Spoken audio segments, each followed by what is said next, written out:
Ah, Assalamualaikum. Salam sejahtera. Apa hal korang? Selamat datang, selamat kembali ke dalam channel YouTube Rais Hamid, Aris TV, dan masih lagi bersama dengan YouTuber kegemaran rakyat Southeast Asia, iaitu Rais Hamid. Apa hal korang? Check it out now. Ya bedu, let's go. Come on yo. Allahu Akbar. Allahu Akbar. 2 kali aku cakap Allahu Akbar. Yeah. Tak pernah aku rekod video malam, aku syuting malam, tapi disebabkan aku terima berduyun-duyun DM suruh aku bagi ulasan, suruh aku bantu, okey, berkenaan dengan satu posting yang viral, yang berlegar-legar dekat media sosial sekarang ni, yang kalau aku boleh baca sikit, dia berkenaan dengan orang kata rintihan, aduan. Mungkin salah seorang daripada family si mangsa ni, dia cakap adik dia kena pukul dengan senior. Habis duit gaji dia kena pau, kena beli barang-barang keperluan 12 hingga ke 14 orang. Dia takut, dia tak tahu nak buat apa. Normal perasaan macam tu. Dan dia cakap benda ni dah pernah report dekat orang atasan, dan si pelaku tu dia diberikan hukuman medan, iaitu kawat selama 45 minit, dan beliau juga telah merujuk kepada pihak polis. Dia call je lah, dia tak buat report.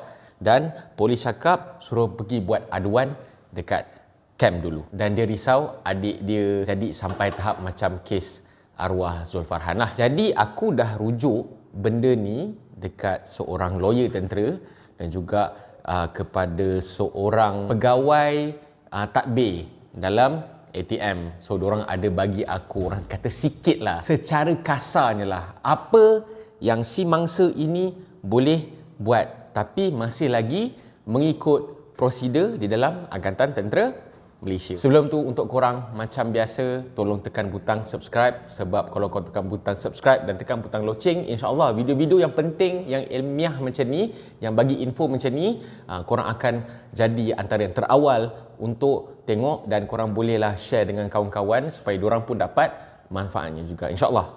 Tekan butang subscribe.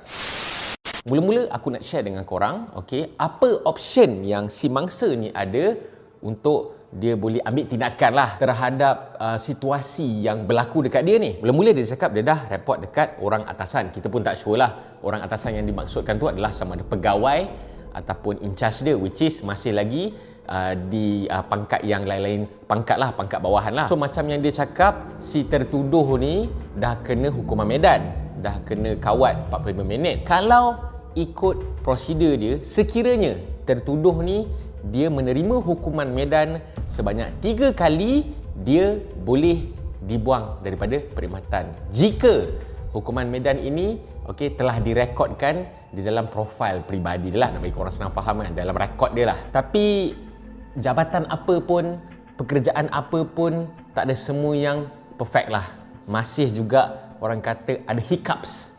Even dekat dalam tentera, aku faham korang tak perlu nak petikai, korang tak perlu nak sama dia. Yes, memang aku akui tak ada jabatan dalam dunia ni yang perfect, termasuk tentera. Orang kata sikit-sikit lah, benda-benda yang terpencil ni masih ada dekat dalam tentera. Jadi sekiranya hukuman medan ni tak jalan, yang si mangsa ni masih lagi kena benda ni semua ni lah, apa yang dia boleh buat adalah dia boleh mengadu pada in charge dia ataupun pada KSM dia, dan KSM dia ataupun in charge dia boleh bawa benda ni kepada MP ataupun polis tentera untuk dibuat siasatan. Tapi sekiranya kalau in charge dia macam tak peduli lah, macam tak berapa nak layan lah, biasalah ada juga setengah tentera ni macam dia cakap, tahan lah mental sikit, takkan benda ni pun kau tak boleh tahan. Itu normal, akan ada setengah orang yang macam tu. So apa yang dia boleh buat adalah dia boleh menghubungi keluarga dia untuk keluarga dia pergi buat report dekat polis tentera sendiri. Apa yang akan jadi lepas tu, polis tentera akan buat penyiasatan dan macam-macam lagi prosedur lah, okey. Dan polis tentera ni akan advise, akan bertemu dengan CO dia ataupun commanding officer ataupun pegawai memerintah pasukan yang mangsa berada dekat bawah dia ni, supaya tertuduh ni boleh di-charge. Kata nama borang dia di 200 lah, dia punya charge tu lah, jenis orang kata macam saman lah, macam tu lah kalau korang nak lagi faham kan. Dia boleh dikenakan charge Bakdi 200 dan military police ataupun polis tentera ni akan advise CO untuk buat penyiasatan mengikut lunas undang-undang yang termaktub di dalam Angkatan Tentera Malaysia. So lepas tu barulah diorang proceed dengan mahkamah tentera dan standby juga rakan-rakan kepada si tertuduh, orang kena tuduh, orang yang melaporkan tu semua nanti akan jadi saksi semasa perbicaraan itu. Dan memang ada dalam undang-undang Angkatan Tentera, memang benda-benda macam ni memang orang kata memang satu kesalahan yang berat lah. Memang tak boleh sebenarnya benda ni dilakukan kat dalam tentera, sebab secara logiknya masing-masing pun dapat gaji. So tak ada istilah kau boleh pau duit kau, senior boleh pau duit junior, tak ada istilah macam tu. Dan apa yang mangsa boleh buat adalah dia kena bersabarlah. Mungkin proses penyiasatan ni akan ambil masa yang lama, mungkin akan ambil masa yang sekejap, bergantung kepada pasukan, bergantung kepada macam mana berfungsinya pasukan itu. Kalau pasukan tu jenis yang ambil berat dekat anak-anak buah dia, menitik beratkan kebajikan, insya-Allah CEO akan push apa semua dan action-action yang sepatutnya akan dilakukanlah. Dan yang si dituduh tu memang confirm boleh dibuang daripada perkhidmatan, dan yang si mangsa ni insya-Allah boleh meneruskan dia punya kerjaya dia atau kerjaya dia sebagai seorang tentera, insya-Allah. Dan juga orang katalah worst case scenario lah, ini aku tak sarankan lah, okey, untuk si mangsa ni buat. Sekiranya beliau tidak berpuas hati dengan sistem undang-undang, prosedur undang-undang yang dijalankan, mungkin dia cakap, alamak, aku dah buat report pun kena juga, aku dah buat ni pun kena juga, penyiasatan slow, hukuman tak setimpal, orang tu masih lagi bebas, masih lagi kena pau dan sebagainya. Apa yang dia boleh buat? Okey, benda ni serius, aku tak sarankan. Dia boleh buat action ikut hati dia, ikut otak dia, ikut nafsu dia. Apa yang dia boleh buat? Dia boleh buat report dekat polis, dekat PDRM. Okey, dia boleh cakap dekat PDRM, buat laporan, kata dia dah buat report melalui ATM tapi tak dilayan dan sebagainya, bla bla bla bla bla. Dan juga kata zaman sekarang ni, yang aku lagi sekali aku tak suggest untuk korang buat benda ni. Macam biasalah, kita ada internet, kita ada macam-macam teknologi sekarang ni. Kau viralkan je lah, tapi ada impact dia nanti, iaitu kemungkinan si mangsa juga ada risiko untuk diberhentikan daripada perkhidmatan. Sebab benda ni, sebab dalam askar ni dia memang pantang lah, orang cakap benda-benda yang sepatutnya boleh diselesaikan dekat dalam ATM, yang si mangsa ni boleh dapat pembelaan yang sewajarnya, okey, dan boleh diadili, dan yang si dituduh ni pun boleh dapat hukuman yang sewajarnya. Tapi yang mangsa ni pilih untuk nak viral lah apa benda lah, jadi itu dikira okey sebagai cuba nak memalukan perkhidmatan. Dia bukanlah indirectly nak memalukan perkhidmatan pun, tak, tapi terms yang dipanggil adalah memalukan perkhidmatan. Mungkin ada je orang yang macam tu, dia tak kisah, tak apalah, aku hilang kerja pun hilang lah, tapi aku nak bagi pengajaran dekat orang-orang yang ditindas macam aku ni, so aku viralkan, biarlah benda ni menjadi pengajaran dekat orang lain. Sebab after all, rezeki ni Allah yang bagi, tak payah takut dekat luar melambat lagi pekerjaan yang kau boleh buat. Tapi lagi sekali aku cakap, aku tak sarankan untuk pergi take action, okey, melibatkan agensi yang tak ada berkaitan dengan ATM. Dan nasihat aku juga kepada mangsa-mangsa ataupun mungkin ramai lagi yang jadi kat dorang dan dorang takut kalau report nanti tak dapat pembelaan, ataupun kalau report nanti dorang kena lagi teruk dengan si pembuli tu kan. So apa yang korang boleh buat adalah beranikan diri tampil. Ingat, kita ada Allah. Allah sentiasa memihak dekat makhluk dia yang benar. Jadi jangan takut, tampil, buatlah. Aku suggest, aku sarankan untuk kau buatlah, ikutlah prosedur yang sebetulnya dahulu, dan Allah akan bagi pembelaan yang sewajarnya. Jadi jangan takut tampil. Kita ada undang-undang, okey, cuma ianya bergantung kepada pihak-pihak yang sepatutnya menguatkuasakan undang-undang tu, sama ada dia nak buat kerja ataupun taklah. Tapi aku yakin, seyakin-yakinnya pegawai-pegawai, CEO, commanding officer, in-charge apa semua, diorang amanah terhadap tanggungjawab yang telah diberikan. So sekiranya ada benda-benda macam ni, sampai je laporan dekat diorang diorang akan buat action yang sewajarnya. Tapi kalau diorang tak buat action, diorang alah benda macam ni pun dah repot ni apa semua kan. Okey, itu yang kepada orang-orang yang bertanggungjawab ni, kau kena malu kat diri kau sikit lah. Okey, as far as I'm concerned, aku dalam Air Force memang sangat menitik beratkan kebajikan. Kes-kes buli ni yes masih ada, especially dekat blok-blok bujang ni antara pegawai. InsyaAllah tak ada. Kalau kena sikit-sikit tu normal lah, corrective punishment, kena buli-buli sikit-sikit tu itu memang makanan lah. Tapi mungkin dia berlaku hardcore sikit dekat yang blok bujang ni. Okey, blok bujang ni kalau korang nak tahu dia dekat peringkat lain-lain pangkat dekat anggota bawahan punya level. Diskriminasi, penindasan ni memang selalu jadi. Aku pun tak faham kenapa.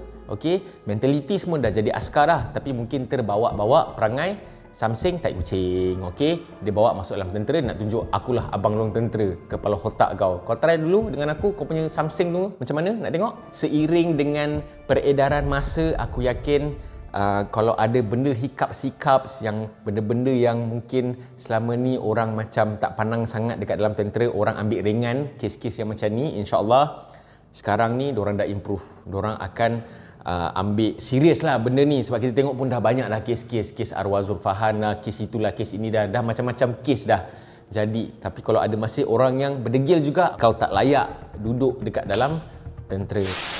Dan kesimpulan dia dekat sini, after all, sebagai seorang tentera, kau pangkat tinggi ke, kau pangkat rendah ke, kau corporal, kau sarjan ke, kau cik ke, kau lieutenant ke, kau major ke, kau lieutenant colonel ke, kita semua bekerja di bawah satu payung yang di-Pertuan Agong. Kita adalah satu pasukan. Mungkin sekarang ni kau tindas orang bawah, tapi tengok ada satu situasi tu nanti Allah punya kuasa nak tunjuk, tiba-tiba kau akan perlukan orang bawah. Mana tahu tiba-tiba Allah nak bagi Malaysia ni pegang, tiba-tiba mana tahu kau tengah pegang, tiba-tiba kau habis peluru. Tengok orang bawah kau yang masih ada peluru. Padahal hari tu kau baru je bully dia. Tiba-tiba macam, alamak, nak ke dia bagi peluru dia dekat aku ni, aku dah habis peluru ni. Kalau masa pegang kau nak tunjuk kau punya power, memang sorry to say lah, jangan terkejut kalau orang bawah kau boleh buat dek je. Sebab apa yang dia dah dapat daripada kau masa kat dalam pasukan, kena tindas apa semua ni lah. Jadi orang kata cukup-cukup lah kes-kes penindasan, kes-kes bully ni apa semua. Sampai bila kau nak bully? Dia memang time tu jadi orang bawah kau, tiba-tiba dia kerja bagus, performance dia bagus, okey, dapat itu, dapat green endorsement lah apa semua, tiba-tiba dia naik pangkat lagi laju daripada kau, tiba-tiba kau pula jadi orang bawah dia. Jangan nak salahkan dia pula tiba-tiba kalau dia bagi diskriminasi dekat kau.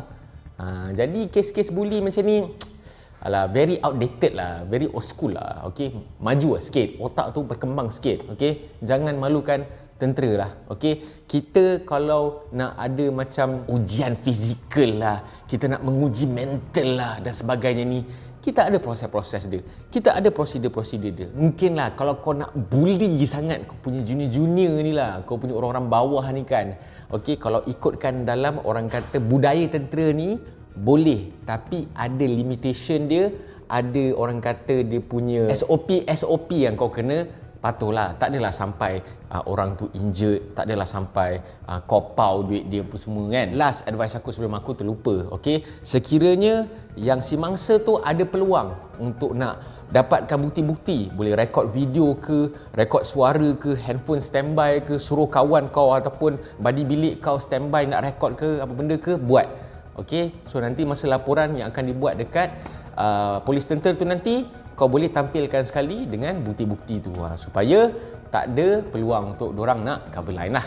Okay? So ini je yang terbaik aku boleh bagi advice dekat si mangsa tu. Semoga dipermudahkan urusan. Aku harap ATM akan pandang serius benda ni. Okay, family juga boleh masuk campur, tak ada hal, buat je, pergi je dekat pasukan tu, pergi je dekat pejabat polis tentera, pergi je buat laporan. Jangan takut, ini family kau, jaga sampai ke mati, darah daging tu still utuh. Tak ada istilah bila adik kau dah masuk askar, orang kata pertalian darah tu terputus, tak ada. Okey, lindungi juga adik kau. So boleh pergi ikut prosedur yang sepatutnya. Okey, buat apa yang aku suggest ni, insya-Allah. Okey, so korang jangan lupa share video ni. Aku harap video ni sampailah dekat family yang mengadu ni. Siapa-siapa yang post, yang forward, yang mula-mula dapat message, dapat DM daripada abang si mangsa ni, boleh forwardkan video ni, insya-Allah boleh ikut apa yang aku sarankan. Okey, jangan lupa untuk komen, bagi pendapat korang.